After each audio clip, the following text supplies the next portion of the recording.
Hello friends, मैं हूँ Avinash Kumar. I hope आप सब लोग ठीक है, अपने एग्जाम की प्रिपरेशन सही से कर रहे हैं। आज हम बात करने वाले हैं आरआरबी अहमदाबाद जोन के कट ऑफ को देखने वाले हैं कि किस जोन में क्या रह सकते हैं। यहाँ पर बहुत ज़्यादा कमेंट, बहुत ज़्यादा मेल आ रहे थे अहमदाबाद जोन में क्या रह सकते हैं, इसके प्रॉपर एक्सप्लेनेशन के साथ क्यों रहेगा इसका भी हम लोग जानकारी लेंगे। आखिर ऐसा क्यों होगा, आपके जोन में कट ऑफ क्यों इतना जाएंगे। अब आते हैं इस वीडियो में। तो आगे बढ़ने से पहले आप अपने जोन के ऊपर जानना चाहते हैं कि आपके जोन में क्या कट ऑफ रख सकते हैं, तो यहाँ पर सिर्फ आपको मेल करने IAMAVI.net, ठीक है, @gmail.com। आप @gmail.com अपने हिसाब से लिख लेंगे, ठीक है, अपने मेल में gmail.com, ठीक है। तो ये रहा आपका मेल। अब यहाँ पर सिर्फ ये करना है कि अभी जो आपका रैंक IQ है आप एक बार अपडेट करके चेक कर लीजिएगा। चेक करने के बाद यहाँ पर आप अपना रैंक IQ की ID में सिर्फ आपका जो रैंक है, रैंक कितना है ये रैंक बता देना है। आपकी कैटेगरी में रैंक कितनी है, कैटेगरी में रैंक कितनी है ये आपको बताना है। फिर उसके बाद आपको मेरे पास सेंड कर देनी है मेल पर। मैं उसे चेक करने के बाद आपको बताऊंगा। बहुत जल्द कट ऑफ के ऊपर वीडियोस मिल जाएंगे। अब यहाँ पर कुछ डेटा जान लेनी चाहिए। आरआरबी अहमदाबाद में टोटल एग्जाम के लिए एडमिट कार्ड जो इशू किए गए थे, 5800 कैंडिडेट के एडमिट कार्ड इशू किए गए थे, जिनमें से सिर्फ 4060 कैंडिडेट, हो सकता है कि प्लस माइनस 200 हो जाए, क्योंकि यहाँ पर मैंने 70% कैंडिडेट को माना कि 70% एग्जाम में पार्टिसिपेट किया होगा। हो सकता है कि थोड़े बहुत प्लस माइनस 71% हो, एग्जैक्ट जानकारी यहाँ पर नहीं है। तो यहाँ पर लगभग 4060 कैंडिडेट जो है कंफर्म है कि इतने कैंडिडेट एग्जाम में पार्टिसिपेट किया होगा, जिनमें से सीबैट के लिए 2320 कैंडिडेट को कॉल किए जाएंगे। तो एक कैंडिडेट का नंबर देखें तो 8 टाइम्स लगभग आपको टोटल पोस्ट का 8 टाइम्स आप निकालते हैं तो 2320 आएंगे। तो यहाँ पर एक बहुत बड़ा नंबर है। और यहाँ पर देखिए average score in RRB 813 candidate survey में पार्टिसिपेट किया था। लगभग इनके स्कोर का एवरेज आप निकालेंगे तो 73.65 से लेकर 74.20, ये सिर्फ इन कैंडिडेट का है जो 813 कैंडिडेट। और यहाँ के टॉप स्कोरर लगभग 77 से 79 कैंडिडेट आसपास लोगों ने किया कि 77-79 के आसपास स्कोर मैक्सिमम गया है। और कुछ कैंडिडेट होंगे जिनके स्कोर लगभग, ऐसे कैंडिडेट के नंबर थोड़ी देर में हम लोग बात करते हैं कि इतने। यहाँ पर एक इम्पॉर्टेंट और है कि 3247 कैंडिडेट, आप यहाँ पर 2460 कैंडिडेट में 813 माइनस करते हैं तो 3247 कैंडिडेट आते हैं। ये कैंडिडेट कहीं भी किसी भी कमेंट सेक्शन में नहीं मिलेंगे और ना ही किसी सर्वे में रैंक है क्योंकि पार्टिसिपेट करते हुए मिलेंगे। अब ये जो कैंडिडेट हैं 3247, इनका स्कोर क्या रहा ये डिसाइड करेगा आपका कट ऑफ। हो सकता है यहाँ पर जो मैंने बेस रखा है और ना एवरेज बेस रखा है, क्योंकि यहाँ पर मैंने इनको भी कंसीडर किया है, ठीक है, और मैं यहाँ पर इनका स्कोर भी कंसीडर कर रहा हूँ। इसके बाद ऑन एवरेज मैंने ले रखा कि एवरेज यहाँ पर सीबैट यानी कंप्यूटर एप्टीट्यूड टेस्ट के लिए क्या कट ऑफ रहेंगे। तो यहाँ पर एक अनुमानित निकाले जा सकते थे। तो 3247 जो ऐसे कैंडिडेट होंगे इनके ऊपर बहुत ज़्यादा मायने होगा। अब ये जहाँ पर चले जाए, इनके स्कोर अच्छे खासे निकल कर आ गए तो कट ऑफ जो बताने वाला हूँ यहाँ से लगभग 30% हाइक करेगा, 30% हाइक करेंगे, यानी 30% कट ऑफ बढ़ जाएंगे जो अभी बताने जा रहा हूँ। एग्जैक्ट 30% तो हाइक नहीं करेगा, फिर भी कम बेसी तो यदि बात करें तो मार्क्स में देखें तो लगभग 5 क्वेश्चन से लेकर 8 क्वेश्चन के बीच में प्लस चले जाएंगे कट ऑफ, ठीक है। अब यहाँ पर कुछ चीज़ें और जान लेनी चाहिए। शिफ्ट 1 में एग्जाम हुआ था, मॉडरेट लेवल के पेपर थे। अब यहाँ पर एक नॉर्मल कैंडिडेट, वैसे कैंडिडेट जो लगातार मेहनत करते आ रहे हैं, जो कम से कम 5 साल कॉम्पिटिटिव एग्ज़ाम की प्रिपरेशन करते आ रहे हैं, वैसे कैंडिडेट के यहाँ पर ऑन एवरेज स्कोर जो किए जा सकते थे 82 क्वेश्चन शिफ्ट 1 में आसानी से किए जा सकते थे। आप बात करना चाहें तो आप अपने दोस्तों से अपने हर जगह बात कर सकते हैं, पर 82 क्वेश्चन मार्क्स आसानी से बनाए जा सकते थे। यहाँ पर कोई झमेला नहीं है। इसके बाद कुछ और एक्स्ट्रा अटेम्प्ट लेने के बाद, कुछ नेगेटिव लेने के बाद, अब इनके स्कोर लगभग कुछ नेगेटिव लेकर यदि देखें तो प्लस करेंगे तो हो सकता है कि 90-95 अटेम्प्ट लिया और नेगेटिव काटने के बाद 78 के आसपास आ रहे हैं। तो यहाँ पर ऑन एवरेज जो स्कोर टॉप स्कोरर निकल कर आ रहे हैं 78 के आसपास निकल कर आ रहे हैं। इसी बेस के ऊपर मैंने यहाँ पर निकाला कि 78 के आसपास स्कोर यहाँ पर इन्होंने किया होगा, जो ठीक है। तो अब यहाँ पर एक चीज़ और समझने की ज़रूरत है। ये 160 कैंडिडेट हैं और ये ऐसे कैंडिडेट हैं 160 कैंडिडेट, इसमें 40 प्लस माइनस हो सकते हैं। ये इनका स्कोर 78 से प्लस ही है, नीचे नहीं है। हो सकता है कि इनका स्कोर 83 हो सकता है 80, कुछ कैंडिडेट का इन 160 से लेकर 200 के बीच में जो कैंडिडेट है, हो सकता है इनमें किसी का स्कोर 91 हो, किसी का स्कोर 92 हो। हाँ, पर ये जो नंबर है 80 से ऊपर वाले यानी 78 से प्लस वाले संख्या, तो इससे थोड़े बहुत ज़्यादा भी हो सकते हैं। यहाँ पर एग्जैक्ट नंबर निकालना बहुत मुश्किल काम है। फिर भी यहाँ पर मैंने जो कोशिश किया, जैसे सीए के कट ऑफ हम देख रहे हैं 87.74 गए थे। अब यहाँ पर इनके हिसाब से देखें तो ये कम से कम लंबे समय की प्रिपरेशन करने वाले कैंडिडेट है, तब भी जाकर इतनी ज़्यादा एक्यूरेसी के साथ अब इतने ज़्यादा स्कोर लेकर आए। यदि लंबे समय वाला कैंडिडेट नहीं होते तो इतने स्कोर करना मुश्किल काम था। 87.74, तो ये कैंडिडेट लंबे समय वाले हैं, तो ये भी हम लोग इग्नोर नहीं कर सकते।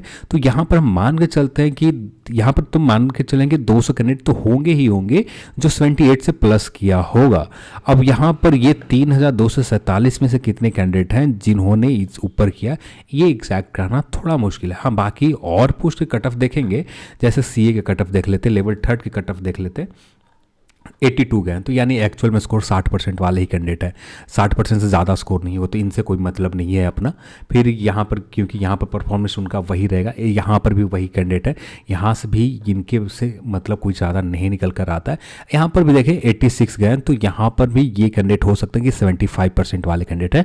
तो यहाँ पर 75% वाले कैंडिडेट कुछ हैं, तो इसलिए मैंने on average RRB Ahmedabad zone के जो स्कोर 76 से लेकर 78 के बीच में जिनका भी आ रहा है, 76 से लेकर 78 के बीच में, ये आराम से फाइनल सिलेक्शन तक कोई दिक्कत नहीं होगा। 76 से लेकर 78 के बीच में जिनका भी स्कोर है, फाइनल सिलेक्शन तक कोई दिक्कत नहीं होगा। फाइनल सिलेक्शन भी आपका जो स्टेशन मास्टर सेकंड या थर्ड प्रायोरिटी के ऊपर रखा है या फर्स्ट टॉप प्रायोरिटी के ऊपर रखा है, तो आप श्योर है कि आपको स्टेशन मास्टर मिल जाएगा, क्योंकि इतना भी ज़्यादा कैंडिडेट नहीं है यहाँ पर कि जिन्होंने हायर स्कोर किया। अब यहाँ पर भी जो ये स्कोर वाले हैं जो 78 के आसपास, तो थोड़े से ये कट ऑफ डाउन ही करेंगे, क्योंकि यहाँ पर टोटल पोस्ट की संख्या देखें 177 है। 177 पोस्ट की संख्या, यदि 200 भी कैंडिडेट रहे तो यहाँ पर कट ऑफ जो फाइनल सिलेक्शन के लिए जाएंगे।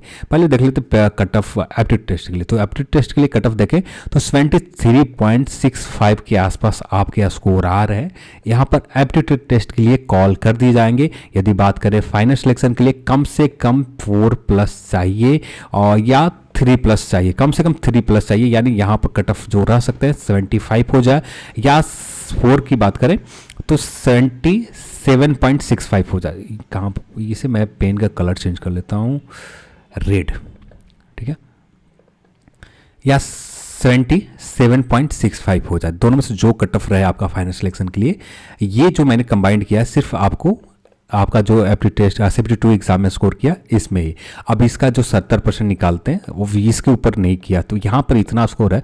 और 70% वाले जितने भी कैंडिडेट होते हैं ना, सारे के सारे सिर्फ क्वालिफाई ही करते हैं, तो वो इतना इम्पैक्ट नहीं डालेगा। मेन जो रोल होगा आपका CBT2 एग्जाम का ही स्कोर रहने वाला है।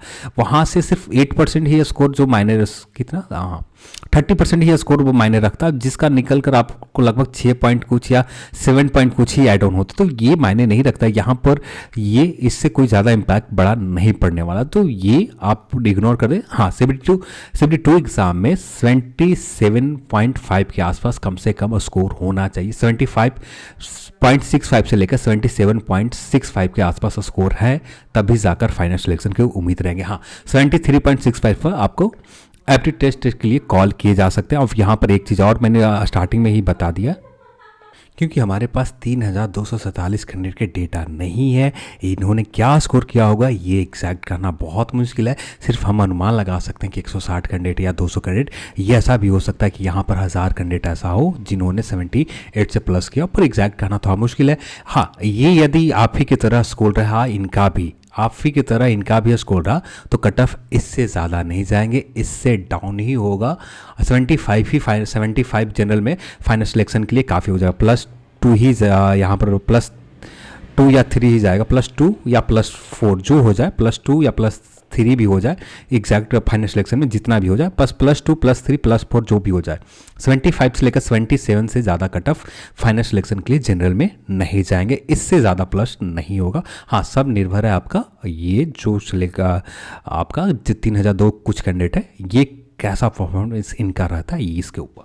अब बात करते हैं EWS कैटेगरी के लिए। तो EWS कैटेगरी की यहाँ पर देखें तो ऑन एवरेज इनका स्कोर बहुत ज़्यादा डाउन रहा। अब यहाँ पर ऑफिशियल यदि पुराना वाले कट ऑफ में भी देखोगे आप, तो यहाँ पर इनका स्कोर 61.97 यानी 62%। अब यदि इनका एक्चुअल में स्कोर देखोगे तो ये सारे कैंडिडेट 50% स्कोर वाले हैं, 50% से ज़्यादा स्कोर CBT उस आसान पेपर में नहीं कर पाए। तो यहाँ पर इनके कट ऑफ जो बताया है, यहाँ पर ये जो हम लोग बात करने वाले हैं 68.5 के आसपास, तो यहाँ पर इतने के आसपास ये स्कोर, क्योंकि इनको समय CBT 1 एग्ज़ाम होने के बाद मिल गया। और यदि चाहते हैं तो प्रिपरेशन करने में थोड़े बहुत इम्प्रूव करके खुद को स्कोर बढ़िया कर सकते थे। पर यहाँ पर भीड़ में जितने भी कैंडिडेट होंगे कुछ भीड़ में आए होंगे, और यहाँ पर पोस्ट की संख्या देखें 26 पोस्ट। तो अभी के लिए यानी एप्टीट्यूड टेस्ट के लिए यहाँ पर जिनका भी स्कोर 68.5 120 में है, तो यहाँ पर आपका एप्टीट्यूड टेस्ट के लिए कॉल आ जाएगा। अब रही बात फाइनल सिलेक्शन के लिए, +3 या +4 इतना जाएगा, +3 या +4 के आसपास फाइनल सिलेक्शन के लिए जाएंगे। ठीक है, अब बात कर लेते हैं OBC के लिए। OBC के लिए क्या रह सकते हैं कट ऑफ। तो OBC के लिए बात करें, अभी के लिए बात करें तो यहाँ पर एप्टीट्यूड टेस्ट के लिए कट ऑफ जो रह सकते हैं 70.2 के आसपास कट ऑफ जा सकते हैं अभी के लिए एप्टीट्यूड टेस्ट के लिए। अब यहाँ पर ये भी हो सकता है कि जब फाइनल सिलेक्शन की बात आएगी, और यहाँ पर टोटल सीट कितनी है 73 से 53 सीट है। अब यहाँ पर वैकेंसीज बहुत कम है, 53 है। अब यहाँ पर जो सीट अलॉट करने की बात आएगी तो सिर्फ 53 कैंडिडेट को ही सीट अलॉट करने की बात है। अब यहाँ पर 20 टाइम्स रिजल्ट नहीं देना है, तो यहाँ पर 20 टाइम्स रिजल्ट नहीं देना। अब यहाँ पर हमें एग्जैक्ट यदि कुछ कैंडिडेट के यहाँ पर रैंक आए, क्योंकि डेटा भी देखें तो यहाँ पर जो कैटेगरी में आए थे लगभग 103 रैंक आया था, 103 रैंक आए थे। कितने स्कोर करने में? 75 स्कोर करने में। खुद अपने कैंडिडेट आप आपस में आप चेक कर सकते हैं। अब EWS के भी डेटा कुछ EWS कैंडिडेट ने भेजा था, तो यहाँ पर 16 रैंक आए थे इस EWS के कैंडिडेट का, जिसका स्कोर था 75 के आसपास। तो यहाँ पर तो कंपटीशन बहुत ज़्यादा कम है, तो इसके लिए 68.5 से डाउन ही जाएगा कट ऑफ एप्टीट्यूड टेस्ट के लिए, ऊपर नहीं होगा एप्टीट्यूड टेस्ट के लिए। ठीक है, अब यहाँ पर बात हाँ, यहाँ पर ये मैटर वो भी करता है जो 3800 कुछ कैंडिडेट है, ये भी मैटर करता है। ये सभी चीज़ों को होगा, सभी कट ऑफ ऊपर लागू होगा, पर हर जगह हर चीज़ को इस तरह को इस पॉइंट को एक्सप्लेन करना सही नहीं है, इसलिए मैंने एक्सप्लेन नहीं किया। अब यहाँ पर बात करते हैं 103 कैंडिडेट है जो 75 से ऊपर लेकर आए। सीट की संख्या कितनी है? सिर्फ 53 है। अभी भी कितने कैंडिडेट हैं? अभी भी लगभग 3242 ऐसे कैंडिडेट हैं जो पार्टिसिपेट कट ऑफ में किया ही नहीं है। आप ये सोच सकते हो। हाँ, यहाँ पर एक चीज़ और है कि ये जो 75 वाले कैंडिडेट हैं जिन्होंने 75 है, यहाँ पर जनरल कैटेगरी पर रिजल्ट ले लेंगे, क्योंकि आपने ऑफिशियल जो कॉरिजेंडम आया था उस कॉरिजेंडम में क्लियर मेंशन किया गया था कि आपको जो भी कैटेगरी में CBT 1 एग्जाम में रिजल्ट हुआ हो, जो भी कैटेगरी में CBT 1 में हुआ, CBT 2 में आप जनरल कैटेगरी में रिजल्ट ले सकते हैं। तो इसकी वजह से ये जो 75 वाले यहाँ पर जनरल में रिजल्ट ले लेंगे। अब मान लेते हैं यहाँ पर फाइनल सिलेक्शन के लिए कट ऑफ चला जाता 76 या 77, तब ये जो 75 वाले हैं ये कहाँ पर आएंगे? अपने कैटेगरी में आएंगे फिर से। अब ये यहाँ पर फाइनल सिलेक्शन लेंगे, और यहाँ पर जब फाइनल सिलेक्शन लेंगे, जब सीट इनका अपॉइंट करवाया जाएगा, सीट अलॉट किया जाएगा, तो यहाँ पर कट ऑफ रहेंगे। तो यहाँ पर फाइनल सिलेक्शन के लिए कट ऑफ +4 से लेकर +6 के बीच में जाएगा, और इससे कम नहीं होंगे प्लस। ठीक है, +4 से लेकर +6 के बीच में जाएगा। तो जिनके भी स्कोर 75 के आसपास OBC कैटेगरी में है, 75 के आसपास, तो 50-50 के चांसेस है। हाँ, आपका किस्मत सही रहा, क्योंकि यहाँ पर एक चीज़ और मायने कर रखेगा कि आपको पोस्ट प्रेफरेंस के लोगों ने क्या दे रखा। यदि पोस्ट प्रेफरेंस आपके फेवर में आ जाता है कि तो यहाँ पर आपको स्टेशन मास्टर मिल जाएंगे। अब यदि आपके फेवर में नहीं रहता पोस्ट प्रेफरेंस, यानी ज़्यादातर कैंडिडेट स्टेशन मास्टर को टॉप प्रायोरिटी के ऊपर दे रखा होगा, तो यहाँ पर मुश्किल है कि आपको स्टेशन मास्टर में 53 सीट में OBC कैटेगरी में आप जगह बना पाए। हाँ, जनरल कैटेगरी में जगह बनाने के चांसेस है, पर यहाँ पर भी +3 से लेकर +4 होने के चांसेस मैक्सिमम है, तो इसलिए थोड़ा सा कहना बहुत मुश्किल है। अब बात कर लेते हैं SC कैटेगरी। तो SC कैटेगरी 67.2 के आसपास काम बन जाएगा। और यदि प्लस फाइनल सिलेक्शन के लिए बात करें तो +2 से लेकर +3 के बीच में फाइनल सिलेक्शन के लिए होगा। एसटी की बात करें तो यहाँ पर 8 सीट है, तो यहाँ पर 63 के आसपास यहाँ पर यदि आपके स्कोर होते हैं तो काम बन जाएंगे। और फाइनल सिलेक्शन के लिए +4 से लेकर +6 के बीच में प्लस हो सकते हैं, चाहे 4+ चला जाए या 6 चला जाए, जो भी हो चला जाए, ये फाइनल सिलेक्शन के लिए ऐसा रह सकता है। ये जो भी डेटा है आप सभी के डेटा के हिसाब से बताया। और मैंने ये भी बता दिया कि ओबीसी में जैसे कुछ कैंडिडेट नाराज़ हो गए ईमेल के ऊपर जब मैंने ये बात कहा कि 50% चांसेस है। तो आप यहाँ पर खुद समझ सकते हैं कि आप अपना रैंक कितना बता रहे हैं, अपना रैंक कैंडिडेट बता रहे हैं 103 के आसपास। 103 ओबीसी में कितना स्कोर बता रहे हैं, 75 बता रहे हैं, 75 बता रहे हैं, 103 के आसपास बता रहे हैं। अब यहाँ पर मान लें 103 जो कैंडिडेट हैं, अब ये 103 को सबका पोस्ट प्रेफरेंस स्टेशन मास्टर रहा, तब क्या होगा? तब तो यहाँ पर ट्रीटमेंट कैंडिडेट की सीट देना है। और यहाँ पर जो भी एज, ठीक है, फिर दूसरा कंडीशन क्या आ जाता है, और नेम अल्फ़ाबेट। तो सबसे पहले एज देखा जाएगा, फिर उसके बाद अल्फ़ाबेट देखा जाएगा, और देन जो कैंडिडेट का लक सही रहता है उन कैंडिडेट के यहाँ पर रिजल्ट हो जाएंगे। यदि 75 कट ऑफ चलेगा ओबीसी के लिए और 75 कट ऑफ में तो यहाँ पर 103 कैंडिडेट है, तो यहाँ पर आपका लक तो हो गया ना। तो इसीलिए मैंने कहा कि आपका चांसेस 50-50 है। और इसके लिए आप नाराज़ हो रहे हैं तो उसके लिए माफ़ी चाहता हूँ। अब आप इससे ज़्यादा मैं नहीं कुछ बता सकता, आपका चांसेस 50-50 है। देखते हैं क्या होता है, आपका किस्मत सही रहा तो उम्मीद करता हूँ कि आपको 75 स्कोर किया है, रिजल्ट बहुत अच्छे से हो जाए, ये आपके ऊपर मैं छोड़ देता हूँ। चलिए आज की इस वीडियो में इतना ही, और इस वीडियो देखने के लिए आप सभी को बहुत बहुत धन्यवाद। जय हिंद।